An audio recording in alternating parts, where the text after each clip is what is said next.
when there's points where you can face this way. You'll see someone circle the feet out in the third part of Chum Q and they're faced this way.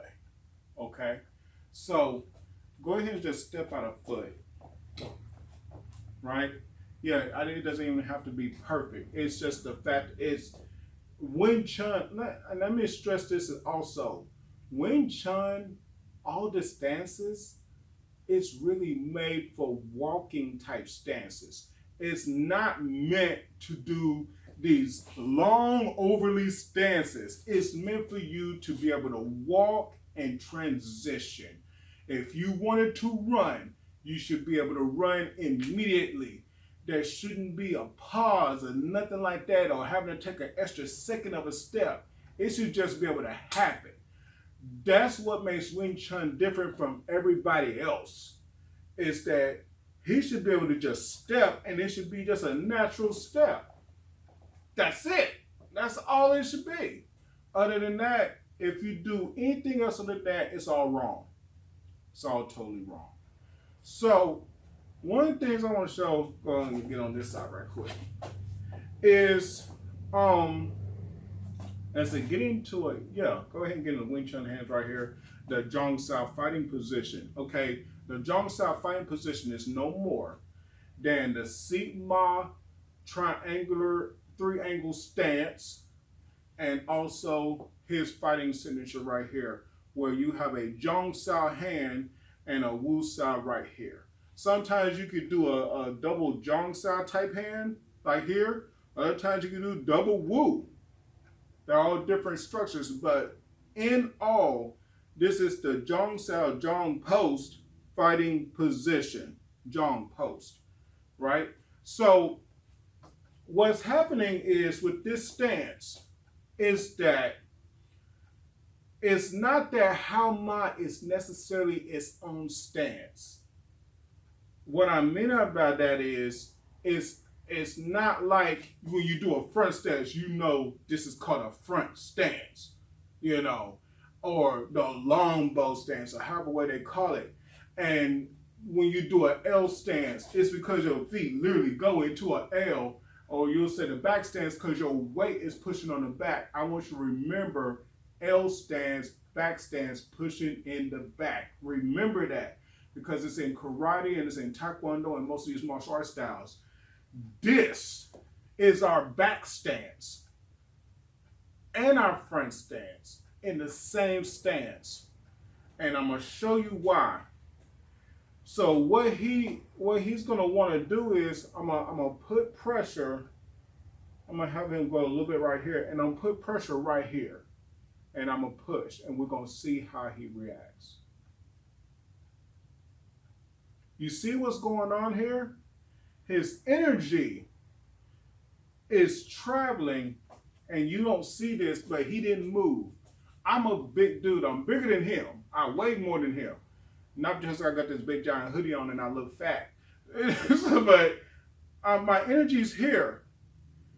What's happening is, if everything's correct, it should be hitting the back of the heel and into the earth. What also happens is you don't want to give up your back leg. Even if you have a bent knee, you don't want to give up the position of your knee. You do, and it's going to crumble and you're going to fall. I'm not going to make him do it.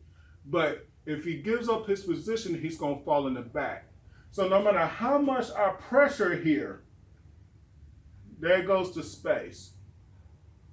That's what's going on. It's traveling at a diagonal variation. It's half of an X. Okay? Now here's the secret of Hao-Ma, and this is where I'm going to end this video. The secret is you're not doing Hao-Ma unless you're battle tested for Hao-Ma.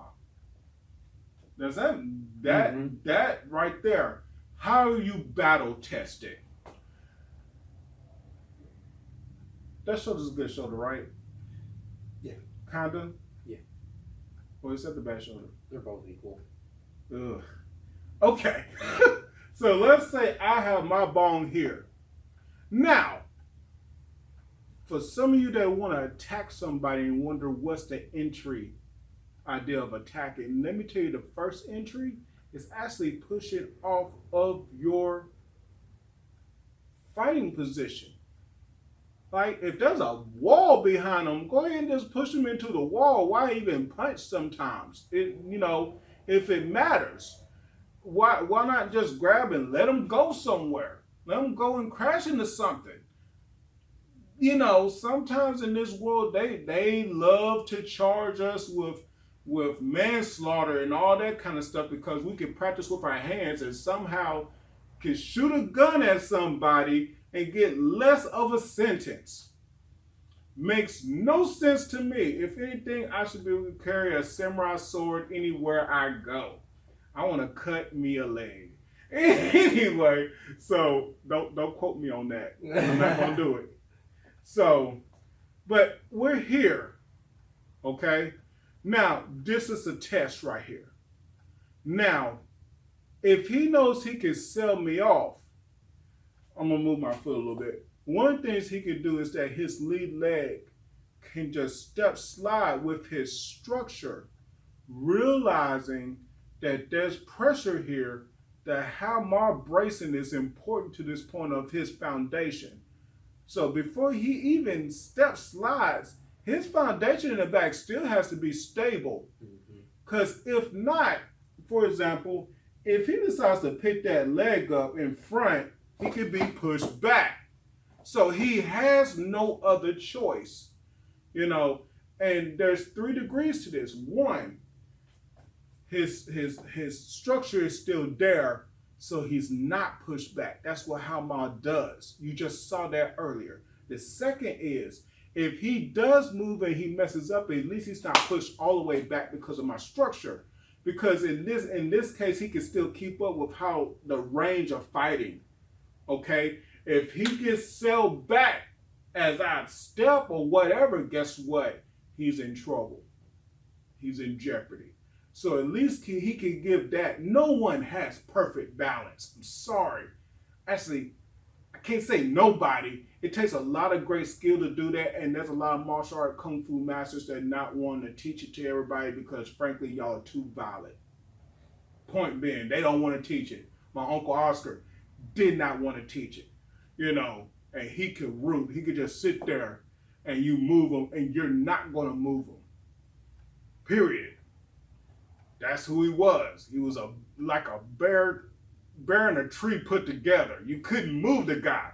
So, and it wasn't because he was fat either.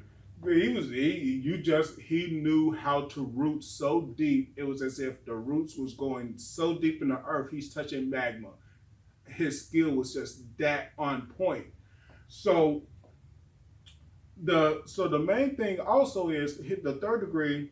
The third part is if he's moving, he's gonna want to make sure that that part is holding so that I'm pushed back with the force that he needs. And it's not just about the stance of his legs. My Uncle Oscar used to say, whatever is in the South should be in the North as far as your structure, right? If your structure was not there and up here and it collapses, you have nothing. This whole thing is wiped out. But if you have this solid and you have that solid and your goal was to sell somebody with your structure, guess what's going to happen? It's going to work out for you because your entire body is working as one. It's one iron bar going forward, right? No bend, no nothing. So if once he steps, one thing he can do is instead of stepping with the front foot forward, he can use the back foot first and plant, right? Like you have an already made tree and you go ahead and plant it in the ground because you expect it to grow in future years, right? So if he steps up his foot just a little bit, you see how my body just reacted? It's just a little, go back. Just a very little bit, but if you see it, go ahead. That. So sometimes even the idea of Big Ma people will only think about stepping the front foot forward. They don't even realize that sometimes it's really also about the back foot planting, and then springing off like a hydraulics on a car, cool spring. So he has that point, and he does it. He already sends me. That's one. The other aspect is if he does decide to slip the back foot in, the front foot first, he's going to have a point where he just slides up, and that's what Big Ma is. That's why they do the slide up. When they do this and you see them drag, the reason why is at any point in the middle of the drag, you could be pushed. It's the same thing as when you lift up your leg and don't realize they can push in. It's the same aspect. So when we're in this point, he's going to step up the front foot, but he can slide it up. That way he's not losing any position instead of picking it up. So he slides it. You see my body already jerking. Go back. Pay attention, my body.